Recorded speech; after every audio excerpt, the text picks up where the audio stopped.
Assalamualaikum warahmatullahi wabarakatuh. Teman-teman yang berbahagia dimanapun berada, pada kesempatan kali ini kita akan melanjutkan materi pembelajaran kita dengan membahas 3 subbab terakhir pada materi geoda. Yang pertama adalah menyimpan file, kemudian yang kedua adalah parallel coordinate plot, dan yang terakhir adalah pengantar autokorelasi spasial. Kita akan memulai untuk yang pertama, yakni menyimpan file.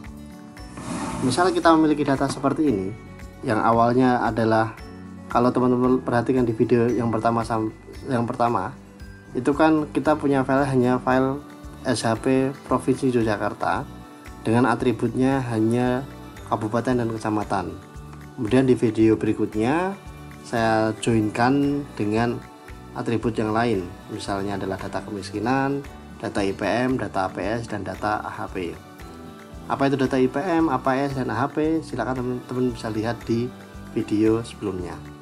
Nah, untuk suatu saat kalian sedang mengerjakan project dan di tengah perjalanan kalian harus meninggalkan laptop ataupun tiba-tiba listrik mati, maka kalian bisa menyimpan terlebih dahulu file SHP-nya, sehingga ketika nanti membuka kembali tidak perlu untuk menggabungkan lagi.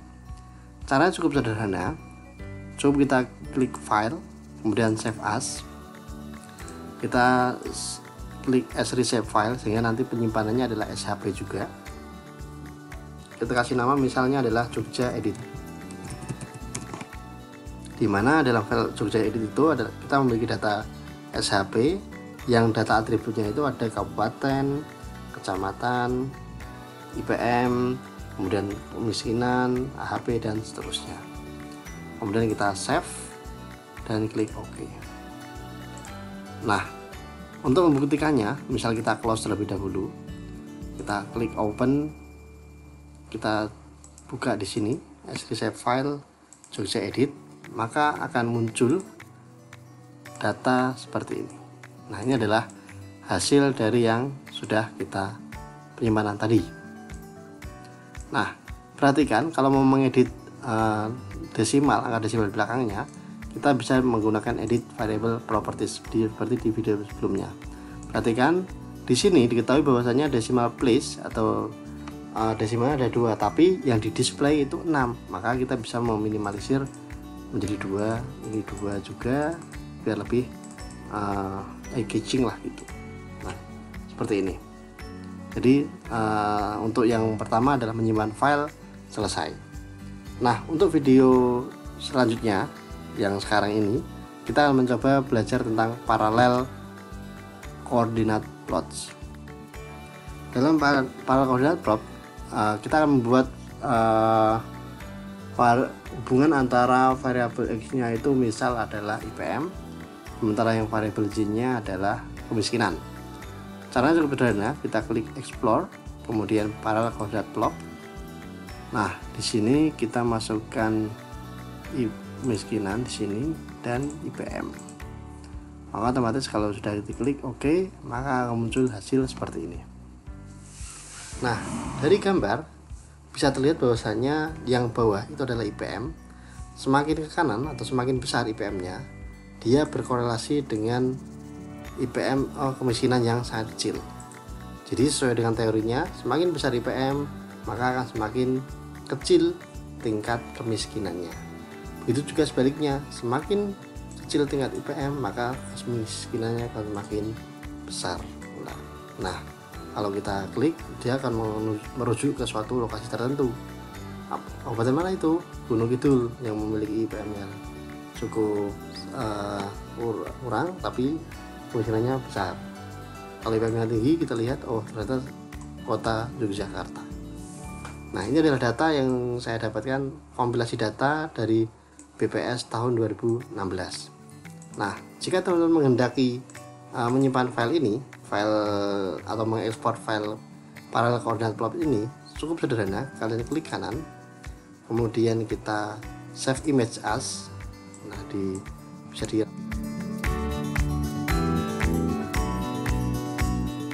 kan biar lebih bagus tampilannya. Ini kita klik dulu kanan, save image as, perbesar, perkecil, dan lain sebagainya. Soalnya masih banyak yang harus kita rapikan. Nah, nanti tinggal di save saja. Ini belum saya rapikan. Misal di sini ada paralel, maka otomatis dia tersimpan dalam bentuk parallel coordinate plots. Nah, kalau misalnya sudah selesai, kita masukkan materi yang terakhir adalah autokorelasi spasial. Nah, untuk penghitungan autokorelasi spasial, mungkin teman-teman bisa membaca di modulnya yang sudah disiapkan. Secara definisi, autokorelasi spasial itu adalah nilai taksiran dari korelasi antar nilai amatan yang berkaitan dengan lokasi spasial untuk variabel yang sama. Adapun untuk pengukur autokorelasi spasial, kita ada beberapa cara. Bisa menggunakan indeks Morans, bisa juga menggunakan indeks Geary ataupun Tango. Nah, untuk pada kali ini kita akan mencoba dengan menggunakan indeks Moran. Untuk membuat indeks Moran, menghitung nilai indeks Moran dengan geoda, langkah yang pertama adalah kita harus membuat pembobot terlebih dahulu. Nah, seperti yang teman-teman ketahui, ada 3 jenis pembobot. Untuk lebih detailnya nanti di pembelajaran yang lain. Ada pembobot queen, bishop, sama rook. Nah, pembobot queen itu adalah dikatakan bertetangga jika lokasi yang satu dengan yang lainnya itu minimal ada yang bersinggungan. Itu aja gampangannya. Nah, untuk membuat tetanggaan, kita harus klik tools, kemudian wake manager, kemudian kita create, isikan variabelnya kabupaten. Kemudian untuk contiguity membobot ketanggaan itu adalah pilih yang queen. Kalau mau pakai jarak juga bisa, tapi untuk kali ini kita dengan berdasarkan ketetanggaan. Kemudian kita klik create, simpan dengan nama pembobot. Kalau sudah, maka otomatis dia akan muncul di sini hasilnya ketetangganya, tipenya queen dan seterusnya. Teman-teman bisa melihat connectivity graph. Kalau misalnya kita klik, dia ternyata Gunung Kidul ini bertetangga dengan Sleman dan Bantul dan seterusnya. Nah, untuk menghitung indeks Moran, langkahnya cukup sederhana. Setelah kita buat pembobot matriks pembobot ini, teman-teman bisa menghitung indeks Moran dengan cara klik space, kemudian univariate Moran. Nah, kita masukkan variabel, biasanya variabel dependent untuk menghitung autokorelasi spasial yang hendak kita hitung. Misal untuk yang pertama kita mau menghitung ada nggak sih autokorelasi spasial di antara kemiskinan lokasi yang satu dengan yang lain. Apakah kemiskinan di lokasi A itu memiliki korelasi dengan kemiskinan di kabupaten yang satunya lagi atau tidak, gitu konsepnya. Nah, pembobot tadi itu berfungsinya di sini, di pembobot. Nah, kalau misal kalian di sini ternyata ada banyak pembobot, misal pembobot 1, pembobot 2, nanti di sini kita bisa memilih. Oke, kalau sudah kita klik OK, maka diperolehlah nilai indeks Moran, yakni sebesar negatif 0,163 yang menunjukkan adanya autokorelasi spasial negatif. Nah, kendati dia memiliki autokorelasi spasial, tapi ini sangat lemah. Kenapa? Karena dia mendekati angka 0. Ingat, konsep korelasi itu kan dia dikatakan lemah jika mendekati 0 dan dikatakan kuat jika mendekati angka 1 ataupun negatif 1. Dia kalau mendekati 1 maka dia berkorelasi positif. Maknanya adalah semakin besar si X maka si Y juga akan semakin besar. Sementara kalau dia mendekati angka -1, dia juga berkorelasi kuat, cuman berkebalikan. Maksudnya gimana berkebalikan? Jika yang satunya itu tinggi, maka yang satunya akan bernilai rendah. Nah, di sini autokorelasi spasial yang mendekati 0 atau dia menunjukkan kemiripan nilai dari lokasi itu cenderung menyebar. Nah, karena dia di sini tidak ada, maksudnya tidak menunjukkan autokorelasi yang kuat, maka kita belum bisa untuk melanjutkan ke analisis yang lebih jauh.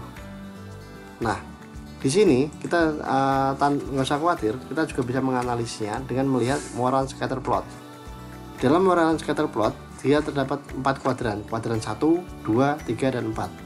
Kuadran 1 maknanya adalah dia daerah yang memiliki nilai tinggi dan dikelilingi oleh daerah lain juga yang nilainya juga tinggi juga. Sementara kuadran 2 itu dia memiliki nilai yang rendah tapi dikelilingi oleh daerah lain yang tinggi, dan seterusnya. Nah, kita lihat daerah apakah itu yang memiliki nilai yang tinggi dan sekitarnya tinggi. Ternyata adalah daerah Gunung Kidul. Gunung Kidul itu kalau dari hasil ini, maka tingkat kemiskinannya tergolong tinggi, tapi dan juga dikelilingi oleh daerah yang tinggi juga tingkat kemiskinannya.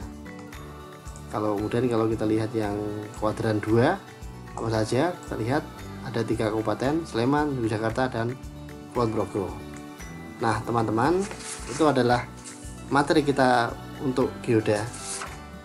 Teman-teman sangat disarankan sekali untuk membuka link geoda sendiri seperti yang ada di video yang pertama, karena masih banyak ilmu yang bisa teman-teman explore, dan jangan pernah berhenti belajar walaupun kita dalam kesibukan. Oke, kalau misalnya saya ada salah, saya minta maaf, dan jangan lupa berilah masukan yang positif, atau kalau ada kekurangan atau ada yang mau ditanyakan, silahkan komen di akun YouTube Kak Fauzan. Terima kasih atas perhatiannya. Bila itu video, assalamualaikum warahmatullahi wabarakatuh.